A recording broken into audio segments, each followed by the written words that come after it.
The late afternoon sun cast long shadows across the dusty driveway of the Willow Creek Ranch, where Jackson Miller wiped sweat from his weathered brow. At 52, the lines etched into his face told stories of harsh winters, summer droughts, and the solitude that had become his companion since Sarah's passing 3 years ago.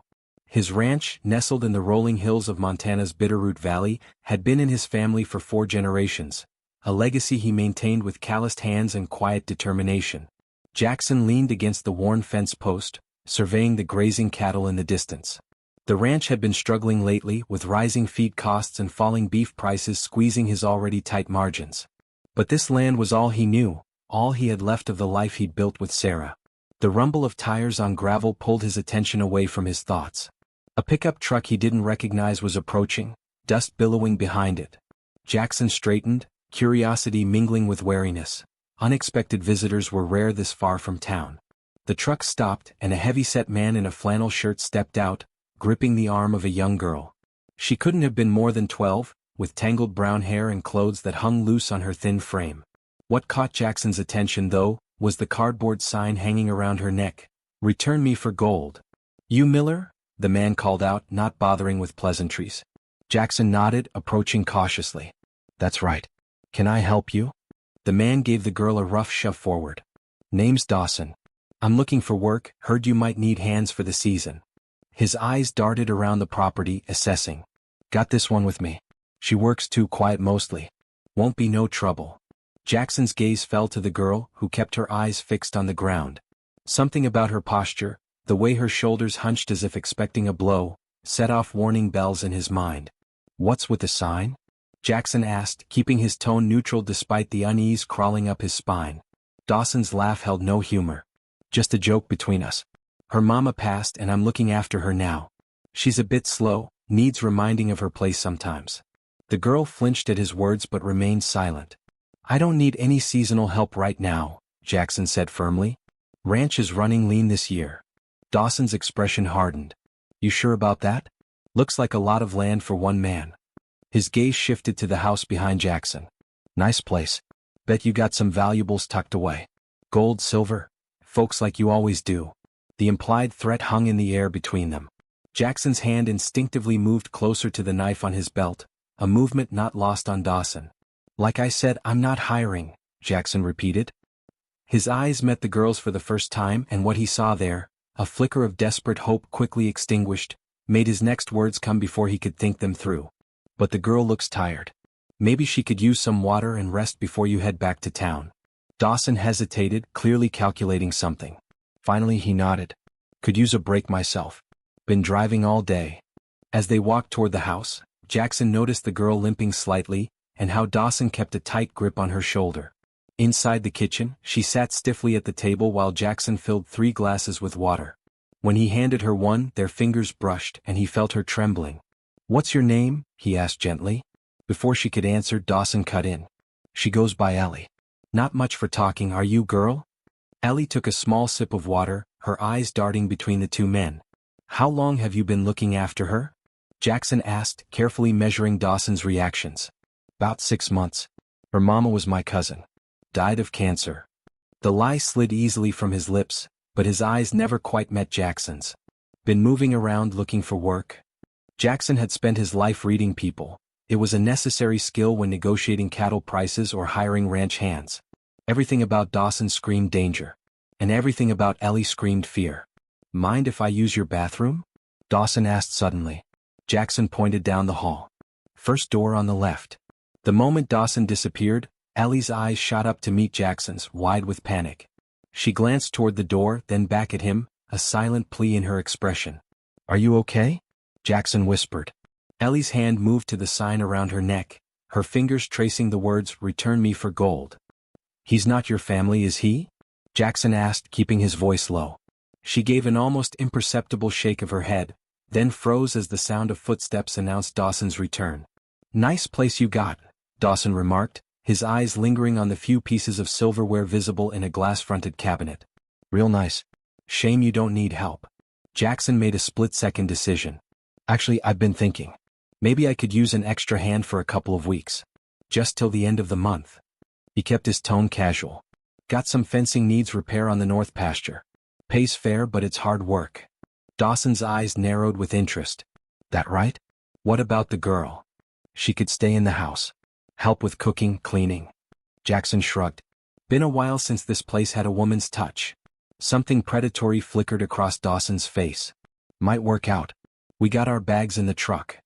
As Dawson went to retrieve their belongings, Jackson turned to Ellie. I don't know what's going on, but you're not safe with him, are you? Tears welled in her eyes as she shook her head. I'm going to help you, Jackson promised, just as the screen door banged open and Dawson returned with 2 duffel bags. You can put Ellie in the spare room upstairs, Jackson said. I'll show you to the bunkhouse out back. We start work at dawn. That night, after showing Dawson to the small bunkhouse where seasonal workers usually stayed, Jackson checked on Ellie. She sat on the edge of the bed in the spare room, still wearing the sign. Can I take that off for you? He asked. Her hands flew protectively to the cardboard. It's okay, he assured her. You're safe here. Slowly, Ellie removed the sign herself and held it out to him with trembling hands. Up close, Jackson could see what appeared to be an address scribbled on the back, faded but still legible. Is this where you're from? He asked. She nodded, her first direct response to him. Don't worry, Jackson said, carefully folding the sign and placing it in his pocket. We'll figure this out. But right now you need to rest. As he closed her door, Jackson knew he'd just stepped into something dangerous. But looking at the sign in his hand, he also knew he couldn't have done anything else. Whatever Dawson was involved in, whatever he meant by return me for gold, Jackson was now determined to keep this child safe, no matter the cost. Morning light filtered through the curtains as Jackson prepared breakfast, the familiar routine of starting coffee and frying eggs now altered by the presence of 2 unexpected guests. Ellie appeared in the kitchen doorway, hesitant and watchful. She'd changed into clean clothes, still too big for her frame, and had attempted to brush her tangled hair. Morning, Jackson said, keeping his voice gentle. Sleep okay? She nodded, her eyes darting to the windows as if checking for Dawson. He's still in the bunkhouse, Jackson assured her. Hungry? Another nod. As she sat at the table, Jackson placed a plate of eggs and toast before her. I called Sheriff Reeves last night, he said quietly. He's an old friend. Going to come by later today just to check things out. Fear flashed across Ellie's face. No one's going to make you leave if it's not safe, Jackson promised. But that man out there, he's not who he says he is he? Ellie glanced toward the door again, then slowly shook her head. Can you tell me your real name? Your full name. She hesitated, then whispered so softly he almost missed it. Eleanor. Eleanor Simmons. Eleanor, Jackson repeated. That's a beautiful name. How old are you, Eleanor? 11. Her voice was raspy from disuse. And the address on the back of the sign? Is that where your family is? She nodded, tears welling in her eyes. My mom. In Oregon. Dawson said he'd kill her if I told anyone about the others. Jackson's blood ran cold. Others? The screen door slammed, cutting off her answer as Dawson strode into the kitchen. Ellie immediately lowered her gaze, shrinking in her chair. Morning, Dawson said, his eyes lingering on Ellie before shifting to Jackson. Smells good in here. Help yourself, Jackson replied, nodding toward the stove. Coffee's ready too. Thought we'd start on the north fence this morning. As Dawson filled a plate, Jackson subtly positioned himself between the man and Ellie. Sheriff's coming by later, he mentioned casually. Monthly check-in. He does it with all the ranches in the area. Dawson paused mid-bite. That right? Just routine, Jackson said, watching Dawson's reaction carefully. Keeps an eye on things since the cattle rustling last year. A flash of calculation crossed Dawson's face. Maybe I'll take a look at that fence on my own first. Get a feel for the work. Suit yourself, Jackson replied, relieved at the prospect of getting Dawson away from the house. Tools are in the barn. I'll catch up after I show Ellie around, let her know what needs doing here. Once Dawson had left, tension visibly drained from Ellie's shoulders. Eleanor, Jackson said gently, I need to know what's happening so I can help you. What did you mean about the others? She glanced at the door once more before answering. There were 2 other girls. In the beginning. He sold them. Jackson felt sick. Human trafficking, he murmured. And the gold? It's what he tells people. That we're worth our weight in gold. Tears spilled down her cheeks. The sign is so people know we're for sale.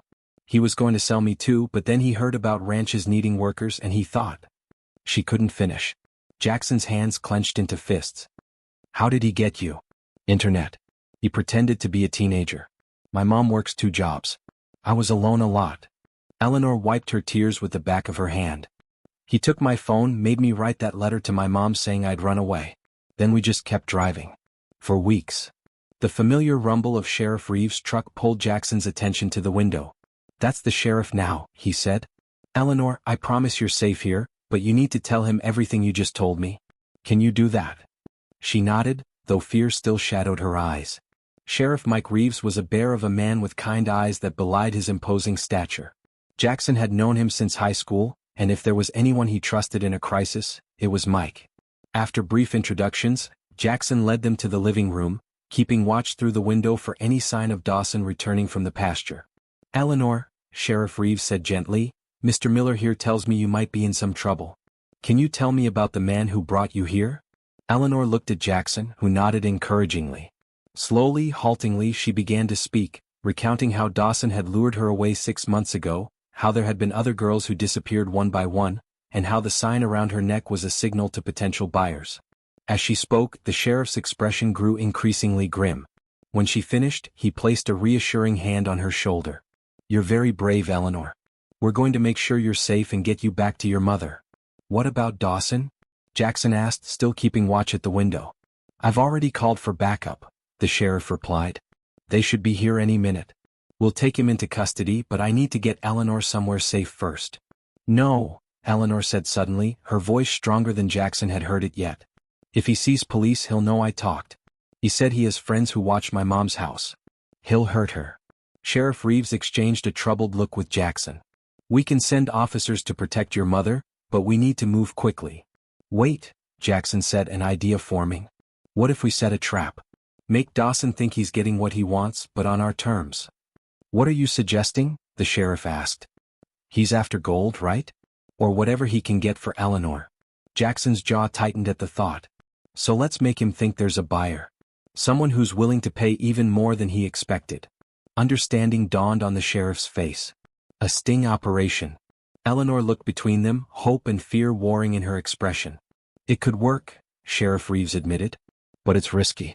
We'd need to make it convincing. I can be convincing, Jackson said grimly.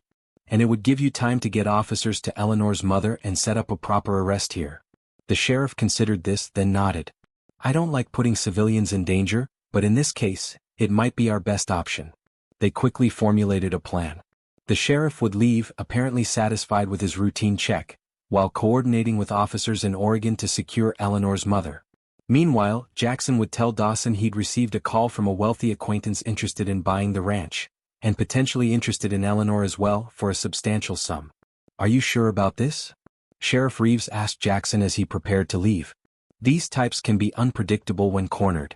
Jackson looked at Eleanor, at the fragile hope beginning to bloom in her eyes. I'm sure, he said firmly. Just make it quick. After the sheriff departed, Jackson knelt before Eleanor. I won't let anything happen to you, he promised. But I need you to trust me even if the things I say to Dawson sound terrible. Can you do that? She nodded, a newfound determination straightening her shoulders. I trust you, Mr. Miller. Jackson squeezed her hand gently. Call me Jackson. And when this is over, we're going to get you home to your mom. As they waited for Dawson to return from the pasture, Jackson couldn't help but think of his own daughter, who would have been about Eleanor's age now if the difficult childbirth hadn't taken both her and Sarah. Perhaps that was why he'd recognized the desperation in Eleanor's eyes yesterday, the same desperation he'd felt as he'd watched his family slip away, powerless to save them. But this time Jackson wasn't powerless. This time he could make a difference. And as he watched Dawson's figure approaching in the distance, he steeled himself for the performance of his life, one that might save not only Eleanor but potentially other girls from a fate he couldn't bear to contemplate. Dawson returned from the pasture mid-afternoon, sweaty and irritable. He'd found the north fence but had done little more than inspect it, his mind clearly elsewhere. Jackson met him on the porch, a carefully crafted expression of excited calculation on his face. Got some interesting news, Jackson said, keeping his voice low as if sharing a secret. Had a call from a friend in Billings. Rich guy, collects ranch properties as investments. Dawson's interest visibly peaked. Yeah. What's that got to do with anything? Jackson leaned in. He's been after my place for years. Offering good money too. But what's interesting is... He paused, glancing over his shoulder toward the house where Eleanor was inside. He's got other interests. The kind that pay even better than land. Understanding dawned on Dawson's face, followed by suspicion. That so? And you're telling me this why? Because I'm thinking maybe we can help each other out, Jackson replied smoothly. I know what the girl's sign means. I'm not as backwoods as I look. Dawson's posture changed, predatory alertness replacing his earlier irritation. Go on. My friend's coming tomorrow to look at the property. If he sees the girl and she's what he likes. Jackson forced himself to shrug casually, though the words tasted like bile in his mouth. Could be worth a lot more than whatever you were planning. He pays in gold coins. Collector's items, untraceable. And your cut? Dawson asked, eyes narrowed. 20%, Jackson said promptly. Plus, I get to look generous selling him the ranch at his original offer. Dawson studied him for a long moment. How do I know this ain't some kind of setup? Jackson had anticipated this question. Check him out yourself. Thomas Blackwood. Owns half the commercial real estate in Billings. You think I'd risk my reputation with someone like that over some girl? I'm a businessman same as you. The name was real. Thomas Blackwood was indeed a wealthy Billings businessman, though Jackson had never met him and certainly hadn't called him. But the detail lent credibility to the story, especially since Dawson could verify Blackwood's existence. Never figured you for this kind of thing, Dawson said, still suspicious but clearly tempted. Jackson gave a bitter laugh. 3 years watching this place sink into debt after my wife died changes a man's priorities. I need out and this is my ticket. He paused, then added, unless you'd rather stick to whatever small-time operation you've got going. Your choice. The challenge hit its mark. Dawson's ego wouldn't allow him to be seen as small-time. When's he coming? Dawson asked. Tomorrow noon, Jackson replied. Gives us time to get the girl cleaned up, looking presentable. And for you to check out my story. Dawson nodded slowly. All right, Miller. But if I smell anything off about this. He let the threat hang unfinished. Just make sure she looks good, Jackson said, forcing himself to maintain the facade. Rich men have high standards. Inside the house, Eleanor was washing dishes, her hands trembling slightly as Jackson entered. She'd heard enough of the conversation through the open window to understand the plan was in motion. You did great staying calm out there, Jackson told her quietly. The sheriff called while you were outside. Officers are with your mom now, keeping her safe. And they'll be here tomorrow before noon, hiding in position. Relief washed over Eleanor's face. He believed you? He's greedy enough to want to, Jackson replied. But he's not stupid. He'll be checking out Blackwood tonight, which works in our favor. Gives the sheriff time to set everything up. Eleanor nodded, then asked hesitantly, what if something goes wrong? Jackson placed a reassuring hand on her shoulder. Then we adapt. I promise to keep you safe and I will. He glanced out the window to ensure Dawson was still out of earshot. There's a hidden cellar under the pantry floor. Sarah, my wife, insisted on it in case of tornadoes. If anything happens, anything at all that doesn't feel right, you go there and lock it from the inside. Understand? She nodded solemnly. Good girl. Now, unfortunately, we need to keep up appearances. That means you'll have to wear that sign again tomorrow. Eleanor's face fell, but she squared her shoulders with remarkable courage. I can do it. One more time if it means going home. That's right, Jackson agreed. One more time and then never again. That evening, Jackson prepared dinner while keeping a careful eye on Dawson, who had retreated to the bunkhouse with his phone, presumably to research Thomas Blackwood. The plan was risky. If Dawson discovered there was no planned visit, or worse if he sensed a trap, everything could fall apart. But it was their best chance to keep Eleanor safe while ensuring Dawson faced justice. After dinner, Jackson found Eleanor sitting on the porch swing, looking up at the emerging stars. He joined her, the old swing creaking under their combined weight. Beautiful night, he commented. Eleanor nodded, then asked quietly, Did you have children? With your wife? The question caught him off guard. Almost, he answered after a moment. We lost them both during childbirth. Would have been a little girl. I'm sorry, Eleanor said with a maturity beyond her years. Jackson smiled sadly. Me too. Sarah would have loved this place. She's the one who picked it, actually. Said it was perfect for raising a family. They sat in companionable silence for a while before Eleanor spoke again. Do you think my mom is really okay? The sheriff promised she's under protection, Jackson assured her. And Mike Reeves is a man of his word. Dawson said he had friends watching her. Eleanor persisted, voicing her deepest fear. Jackson chose his words carefully. People like Dawson often lie to control others through fear. But even if he wasn't lying, your mom has police officers with her now. Professional, armed officers who know what they're doing. This seemed to comfort her, and she relaxed slightly beside him. Try to get some sleep, Jackson suggested eventually. Tomorrow will be a long day, but if all goes well, you could be talking to your mom by tomorrow night. Eleanor's eyes lit up at this prospect. Really? Really? Jackson confirmed. The sheriff is arranging everything. As Eleanor headed inside to bed, Jackson remained on the porch, watching Dawson's silhouette moving behind the bunkhouse window. The man was still awake, still plotting. Jackson's hand moved to his pocket, where he kept the folded sign with Eleanor's home address. He'd memorized it already, determined that even if something went wrong tomorrow, he would find a way to get Eleanor back to her mother. The night deepened around the ranch, crickets singing in the tall grass and distant coyotes calling to one another across the valley.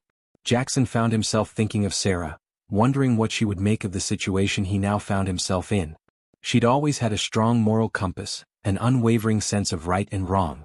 In this, at least, he knew she would approve. Tomorrow would bring either resolution or greater danger. As Jackson finally rose to go inside, he cast one last glance toward the bunkhouse, where Dawson's light had finally gone out. The trap was set. Now they just had to spring it successfully.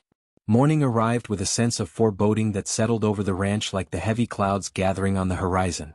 Jackson had barely slept, his mind cycling through all the ways their plan could go wrong. He checked his old hunting rifle twice during the night, ensuring it was loaded and accessible if needed. Eleanor appeared in the kitchen early, her face pale but determined. Without being asked, she took the sign from where Jackson had left it on the counter and placed it around her neck, her fingers trembling slightly. Just for a few more hours, Jackson reminded her gently. She nodded, attempting a brave smile that didn't quite reach her eyes. Dawson arrived shortly after, a calculating gleam in his eyes that told Jackson he'd done his research and found Thomas Blackwood to be exactly who Jackson had claimed, a wealthy businessman with extensive holdings. Checked out your friend? Dawson said, pouring himself coffee. Interesting guy. Told you, Jackson replied, maintaining his facade of complicity. He's the real deal. Dawson's gaze shifted to Eleanor. Girl needs to look better than this. Got any decent clothes around here? Something that makes her look valuable. Jackson felt a surge of disgust but kept his expression neutral. My wife's things are still in the bedroom. Might find something we can pin up to fit. Do it, Dawson ordered. And make sure she's cleaned up proper. No more of this scared rabbit look. He addressed Eleanor directly for the first time that morning. You smile for Mr. Blackwood, you hear? Look happy to see him. Eleanor lowered her eyes submissively, playing her part perfectly. Jackson led her upstairs to Sarah's closet, which he'd left untouched since her passing. Finding a simple blue dress that could be belted to fit Eleanor's small frame, he handed it to her with an apologetic look. Sarah would have wanted her things to help someone in need, he said quietly. While Eleanor changed, Jackson checked his phone. A text from Sheriff Reeves confirmed that officers were already in position around the property, hidden from view. The plan was for the sheriff himself to arrive posing as Thomas Blackwood, with backup ready to move in at his signal. When Eleanor emerged in the blue dress, the transformation was striking. Despite the circumstances, she looked more like a normal 11-year-old girl and less like the frightened captive she'd been. The incongruity of the "Return Me for Gold" sign against the pretty dress made Jackson's heart ache. You're very brave, he told her. Remember the cellar if anything goes wrong. And don't worry about me, I can handle myself. Downstairs, Dawson appraised Eleanor with an approving nod. Better. Now remember what I said. You smile and act nice or your mama's gonna have a real bad day. Understand? Eleanor nodded, eyes downcast. The next few hours passed with excruciating slowness. Jackson busied himself around the house, making it presentable for their supposed wealthy visitor while keeping Eleanor in his sightline at all times. Dawson alternated between pacing nervously and sitting too still, his eyes constantly darting to the driveway. At 11:30, Jackson's phone buzzed with another text from the sheriff. 15 minutes out. Officers in position. Keep him inside the house. Jackson deleted the message immediately, then announced, just got a text from Blackwood. He's running a bit early. Should be here soon. Dawson straightened, adjusting his shirt and running a hand through his greasy hair in a futile attempt to look more presentable. Remember our deal. 20%. I remember, Jackson assured him, moving casually toward the window where he could see the driveway. His rifle was hidden but accessible behind the living room curtain, a last resort he prayed he wouldn't need. The sound of an approaching vehicle drew their attention. A black SUV with tinted windows turned into the driveway, exactly the kind of vehicle a wealthy businessman might drive. Sheriff Reeves had thought of everything. "That'll be him," Jackson said, impressed despite himself at the attention to detail. "Let me do the talking at first. These rich types respond better to people they see as equals." Dawson's eyes narrowed at the implied insult, but he nodded, positioning himself near Eleanor with a proprietary hand on her shoulder. The SUV parked and Sheriff Reeves emerged, almost unrecognizable in an expensive suit and designer sunglasses. If Jackson hadn't known it was him, he might have been fooled himself. "Jackson Miller," the sheriff called out warmly as he approached the porch. "Good to see you again." "Mr. Blackwood," Jackson replied, matching his tone. "Appreciate you coming all this way." They shook hands and Jackson led the way inside where Dawson and Eleanor waited. The sheriff's eyes flickered briefly to the sign around Eleanor's neck, genuine disgust flashing across his face before he composed himself back into the role of the callous businessman. "This must be your associate," he said, extending a hand to Dawson. "And the merchandise I've heard about." Dawson shook his hand, clearly intimidated by the sheriff's confident bearing. "That's right. Special merchandise, just like Miller said." "Well, let's discuss the property first, shall we?" the sheriff suggested smoothly. "Business before pleasure." For the next 20 minutes, they maintained the charade, discussing fictional details of the ranch sale while Dawson grew increasingly impatient. Eleanor remained silent, her eyes occasionally meeting Jackson's in shared understanding of the trap they were setting. Finally, the sheriff turned his attention to Eleanor. "And now, perhaps we should discuss the other item of interest. The girl. How much are you asking?" Dawson leaned forward eagerly. 15,000. In gold, like Miller said you prefer." The sheriff raised an eyebrow. 15? For damaged goods. He gestured to Eleanor's thin frame. "She looks half-starved." "She's untouched," Dawson insisted, his greed overriding any caution. "And trained to behave. Worth every penny." Jackson fought to maintain his composure as Dawson incriminated himself further, detailing how obedient Eleanor was, how she wouldn't cause trouble for her new owner. "I see," the sheriff said at last, reaching into his jacket. "In that case." Instead of a checkbook or wallet, he withdrew his badge. "Stephen Dawson, you're under arrest for kidnapping and human trafficking." The shock on Dawson's face quickly transformed to rage. With surprising speed, he grabbed Eleanor, pulling her against his chest as a shield. "Back off," he snarled, producing a knife from his boot and holding it to Eleanor's throat. "Everyone back the hell off or I swear I'll cut her." "Dawson, don't be stupid," the sheriff said calmly, his hand moving toward the concealed weapon under his jacket. "The house is surrounded. There's no way out of this." "Shut up," Dawson shouted, his eyes wild. "I'm walking out of here with the girl, and nobody's going to stop me." He began edging toward the door, dragging Eleanor with him. Jackson caught Eleanor's eye and gave an almost imperceptible nod toward the kitchen. The pantry cellar was there, if she could get away. She blinked once in understanding. "Let's all calm down," Jackson said, raising his hands placatingly while moving slightly to position himself between Dawson and the front door. "No need for anyone to get hurt." "Move," Dawson demanded, gesturing with the knife. Instead of complying, Jackson looked directly at Eleanor. "Now, Eleanor." In the split second of confusion, Eleanor stomped hard on Dawson's instep and twisted away from him with a strength born of desperation. As Dawson lunged for her, Jackson tackled him from the side, both men crashing into the living room table. The knife flashed and Jackson felt a searing pain across his arm, but adrenaline kept him fighting, grappling with Dawson for control of the weapon. From the corner of his eye, he saw Eleanor running for the kitchen and the sheriff drawing his weapon. "Police, drop the knife," the sheriff commanded. Dawson, maddened by the collapse of his plans, managed to throw Jackson off and lunged wildly with the knife. The sheriff fired, the shot deafeningly loud in the confined space. Dawson staggered, clutching his shoulder, the knife clattering to the floor. Before he could recover, the front and back doors burst open as officers rushed in, quickly subduing and handcuffing the wounded Dawson despite his struggles and profanity-laden protests. "Jackson, you're bleeding," the sheriff said, holstering his weapon and approaching where Jackson sat against the wall, blood seeping through his shirt sleeve. "It's not deep," Jackson assured him, though the burning pain suggested otherwise. "Where's Eleanor?" "I'm here," came her voice from the kitchen doorway. She had removed the sign from around her neck, leaving it discarded on the floor. "Are you okay?" "I'll be fine," Jackson said, attempting a reassuring smile despite the pain. "It's over now. You're safe." As paramedics were called to treat both Jackson's wound and Dawson's gunshot, Eleanor stayed close to Jackson, refusing to leave his side even when a female officer gently suggested she might want to clean up and change out of the now-torn dress. "I want to stay with him," she insisted, her hand finding Jackson's uninjured one and holding tight. "He protected me." The sheriff, after ensuring Dawson was secured in a patrol car, returned to where the paramedics were bandaging Jackson's arm. "That was a brave thing you did," he said. "Foolish maybe, but brave." Jackson shrugged, then winced at the movement. "Anyone would have done the same." "No," Eleanor said firmly. "Not anyone. You didn't have to help me, but you did. You saved me." As the chaos of the arrest gradually settled, the sheriff approached with news. "I just got off the phone with Oregon police. They've got Eleanor's mother on a flight here tonight. They'll be reunited first thing tomorrow morning."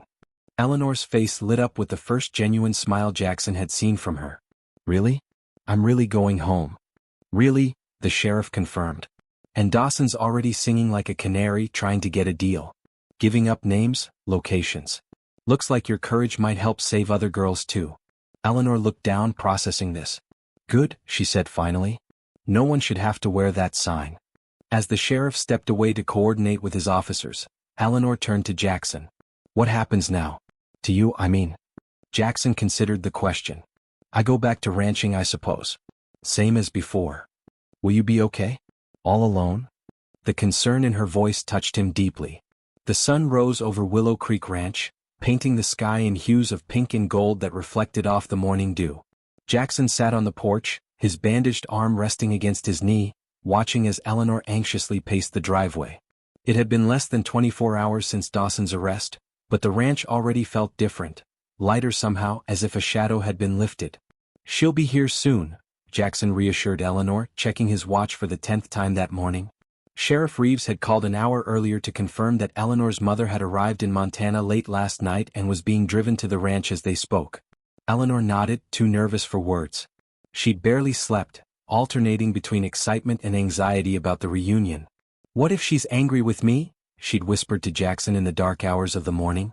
"For talking to a stranger online, for causing all this trouble?" "She's your mother," Jackson had replied simply. "She's just going to be grateful you're safe." Now, as the sound of tires on gravel announced an approaching vehicle, Eleanor froze, her eyes fixed on the bend in the driveway. A police cruiser appeared, and beside it, Sheriff Reeves' personal truck. The cruiser stopped, and a woman emerged from the passenger side, petite with the same brown hair as Eleanor, her face drawn with months of worry. For a moment, she stood scanning the property until her gaze landed on Eleanor. "Mom?" Eleanor's voice broke on the word. "Eleanor."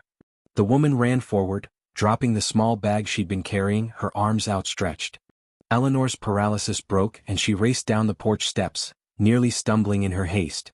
They collided in the middle of the yard, Eleanor's mother gathering her daughter into an embrace so fierce it lifted the girl off her feet. My baby," she sobbed, rocking Eleanor back and forth.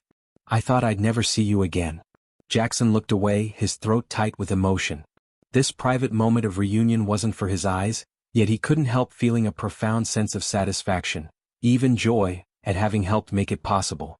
Sheriff Reeves approached the porch, giving the mother and daughter space for their reunion. "Catherine Simmons?" he said quietly to Jackson. She never gave up looking for Eleanor. Had websites, organized search parties, the works. Kept insisting her daughter wouldn't have run away, even when the police in Oregon started treating it as a runaway case. Jackson nodded, unsurprised. She knew her daughter. "The officers found evidence in Dawson's truck," the sheriff continued. "Looks like he was part of a larger trafficking ring. FBI's involved now. The address on that sign? It was how the buyers were supposed to verify the girls' identities, proof they were actually getting who they paid for." Jackson's jaw tightened. "And the gold?" "Just what they called their payment method. Could be cash, cryptocurrency, whatever." "Sick bastards," the sheriff muttered. "But we've got Dawson facing multiple federal charges now. He won't see daylight for decades, if ever." Eleanor and her mother were walking toward the porch now, arms still wrapped around each other. Catherine's face was streaked with tears, but her expression was one of fierce gratitude as she looked up at Jackson. "Mr. Miller," she said, her voice steadier than he would have expected. "I don't know how to thank you for what you've done." Jackson shook his head. "No thanks needed, ma'am. Anyone would have done the same." "No," Catherine said firmly, echoing her daughter's words from the day before. "Not anyone. The sheriff told me everything, how you took her in, protected her, risked your life." She reached out, grasping his hand. "You saved my daughter when the whole world had given up looking." "Not the whole world," Jackson corrected gently. "You never stopped looking." Catherine's eyes filled with fresh tears. "No. I knew she was out there somewhere." They moved inside, where Jackson had prepared a simple breakfast. As they ate, Catherine filled the silences with stories of home, of Eleanor's friends who had made missing posters, of their dog who still slept on Eleanor's bed every night. "He'll be so happy to see you," she told Eleanor, who smiled at the thought of the old golden retriever she'd left behind. When breakfast was finished, Sheriff Reeves cleared his throat. "Mrs. Simmons, I hate to interrupt, but we should probably get going. The FBI agents are waiting to take your statements in town, and then they've arranged flights back to Oregon for you both this evening." Reality settled over the kitchen. It was time for goodbyes. Eleanor looked at Jackson, her eyes welling with tears. "I don't know how to say goodbye," she admitted. Jackson smiled, ignoring the ache in his own chest. "Then don't. Just say, see you later." Catherine placed a hand on her daughter's shoulder. "Mr. Miller, we would be honored if you would come visit us in Oregon sometime. Our home isn't as grand as this ranch, but there's always a place for you at our table." Jackson was surprised by how much the invitation touched him. "I'd like that, Mrs. Simmons." "Catherine, please." As they prepared to leave, Eleanor hung back, then suddenly threw her arms around Jackson's waist. "Thank you," she whispered against his shirt, "for keeping me safe when no one else did." Jackson knelt to her level, his injured arm protesting the movement. "You kept yourself safe too, Eleanor. You were brave when you needed to be. Don't ever forget that." She nodded solemnly, then reached into her pocket and pressed something into his hand, the small heart-shaped locket she'd been wearing when she arrived. "So you won't forget me," she said. "As if I could," Jackson replied, closing his fingers around the small token. They walked together to the waiting vehicles. As Eleanor climbed into the sheriff's truck beside her mother, she turned back once more. "See you later, Jackson," she called, waving. "See you later, Eleanor," he answered, raising his hand in farewell. He stood in the driveway long after the vehicles had disappeared down the road, the small locket clutched in his palm. The ranch felt emptier now, the silence more pronounced. Yet somehow it didn't feel as lonely as it had before. Inside, Jackson noticed Eleanor had left Sarah's blue dress, now carefully washed and folded, on the kitchen table with a note. "Thank you for letting me borrow this. I think she would have been proud of you."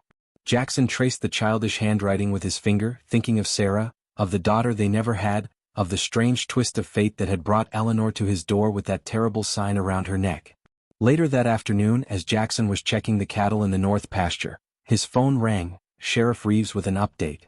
Eleanor and her mother had given their statements to the FBI, and agents were already following leads on other potential victims. More importantly, they'd made their flight and were safely on their way home to Oregon. "You did a good thing, Jackson," the sheriff said. "Saved that girl's life, no doubt about it." "She saved mine too, in a way," Jackson replied, surprising himself with the admission. That evening, Jackson sat on the porch swing where he and Eleanor had talked of stars and family just 2 nights before. The ranch stretched before him, bathed in the golden light of sunset. For the first time in 3 years he found himself thinking not just of what he had lost, but of what might still lie ahead. He took out his phone and pulled up the contact Catherine had added before leaving, their address and phone number in Oregon. "Anytime," she'd said. "You always have a place with us." Perhaps, Jackson thought, it was time to consider taking a vacation. The ranch would survive a week without him, and Oregon was supposed to be beautiful in the fall. As darkness settled over Willow Creek Ranch, Jackson Miller made a silent promise, to the memory of Sarah, to Eleanor, and to himself, that he would no longer simply exist in the shadow of his grief. There was still good to be done in this world, still connections to be made, still a life to be lived. Inside, he placed Eleanor's locket on the mantel beside the last photo taken of Sarah, 2 reminders of love and courage that would guide whatever came next.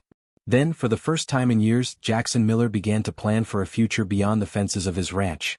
A future that, thanks to a girl with a sign and the courage to trust him, suddenly seemed full of possibility.